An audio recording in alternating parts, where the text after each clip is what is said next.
Well, good morning. It's Thursday morning.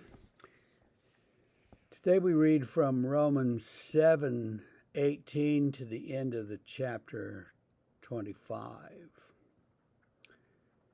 For I know that nothing good dwells in me, that is, in my flesh.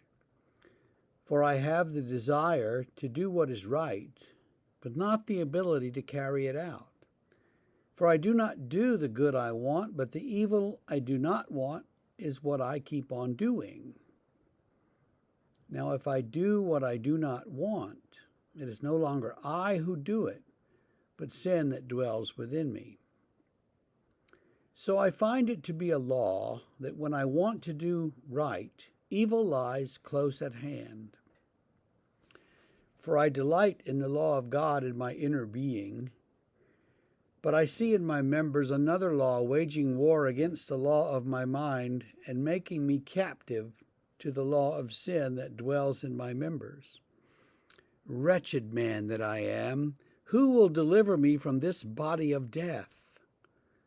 Thanks be to God through Jesus Christ our Lord.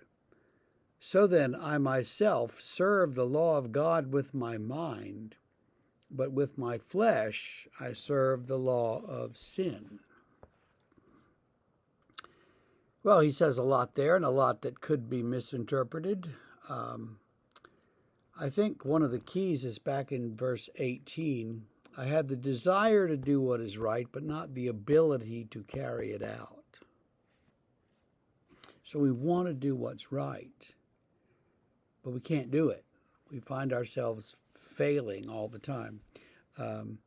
He says later, I find it to be a law or a rule that when I want to do what is right, evil is close at hand. Evil is right there, ready to pounce. So just when you want to do what's right and good, that's when evil is there wanting to get you. I think that's true. And I think as you go through life, you can see examples of that all the time, where you want to do the right thing, but even as you're doing it, you goof it up, and you think, oh, what have I done now? Sometimes you've gotten yourself in a situation and you're trying to fix it. You try to apologize, or you try to smooth it over and make it better. And it's like it only gets worse. And you're thinking, what is wrong with this picture? What's going on here? Well, the fact is, evil is there trying to goof up whatever it is that you're doing. And Paul is frustrated by that.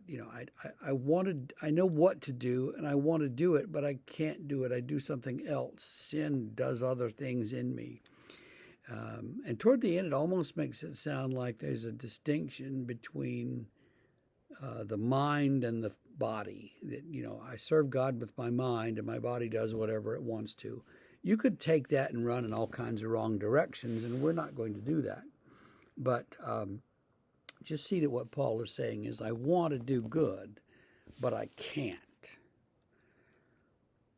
And if I can't, why can't I? What is it that causes this, that makes this happen?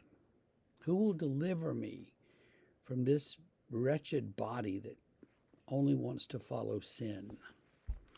Well, Paul says Jesus Christ will deliver us, and thanks be to God for him that we can follow him even in these bodies that are inclined towards sin. That's where we're going to leave it, because tomorrow we're going to start chapter 8, which is going to blow everything open in a whole new direction and it's almost a hymn. It's a wonderful chapter, and we will get to that tomorrow. So for today, for this cold, rainy day, stay warm, stay dry, and stay faithful, and we'll see you tomorrow.